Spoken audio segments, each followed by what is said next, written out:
Supreme court ने हल्का बंदियों के खिलाफ एक और दरखास्त मुस्तरद कर दी। इलेक्शन तारीख आने से मुल्क में थोड़ा इस्तेहकाम आया। कायम मुकाम चीफ जस्टिस, क्या आप मुल्क में इस्तेहकाम नहीं चाहते? जस्टिस सरदार तारिक मसूद ने कहा है ये इलेक्शन प्रोग्राम जारी हो चुका, अब कुछ नहीं हो सकता, ऐसा कहना है। जस्टिस मंसूर अली शाह का इनफरादी दरखास्तों पर फैसला देने लग गए तो इलेक्शन अमल मुतासर होगा। इलेक्शन को किसी सूरत डीरेल नहीं होने देंगे। अपडेट करें आपको, सुप्रीम कोर्ट ने हल्का बंदियों के खिलाफ एक और दरखास्त मुस्तरद कर दी है। इलेक्शन तारीख आने से मुल्क में थोड़ा इस्तेहकाम आया है।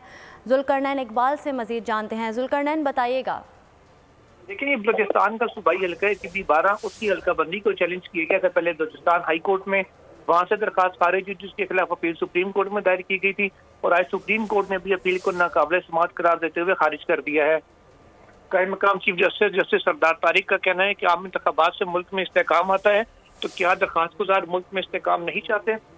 उन्होंने ये भी कहा कि इंतखाबात की जो तारीख है वो तारीख का सामने आना और उसका मुकर्रर होना कोई मामूली बात नहीं है। जस्टिस मंसूर अली शाह की जानिब से कहा गया इलेक्शन प्रोग्राम जारी हो चुका है, हल्का बंदी के हवाले से कुछ नहीं हो सकता। इनफरादी दरखास्तों में अगर फैसला देने लग गए तो इलेक्शन का अमल मुतासर होगा। उन्होंने ये भी वाजे किया कि किसी भी सूरत इंतखाबी अमल को डीरेल नहीं करने देंगे और ना जो 8 फरवरी की तारीख है इसको किसी सूरत भी आगे जाने देंगे। तो ये भी उन्होंने दरखास्त गुजार के वकील से कहा कि अगर आपके क्लाइंट इलेक्शन नहीं चाहते कि वक्त पर हो तो वो अदालत में बयान दे दें, ताकि फिर अदालत उस हवाले से इसका जायजा लेगी। जस्टिस अत्तर मिर्जा ने भी वाजे किया, जो बेंच के तीसरे रुकन थे, कि किसी भी सूरत जो इंतखाबी अमल है उसको उसमें तोसी की उसको आगे करने की इजाजत नहीं देंगे। इन ऑब्जर्वेशन के साथ सुप्रीम कोर्ट ने हल्का PP 12 हल्का बंदियों के खिलाफ जो दरखास्त दायर थी उसको खारिज कर दिया है।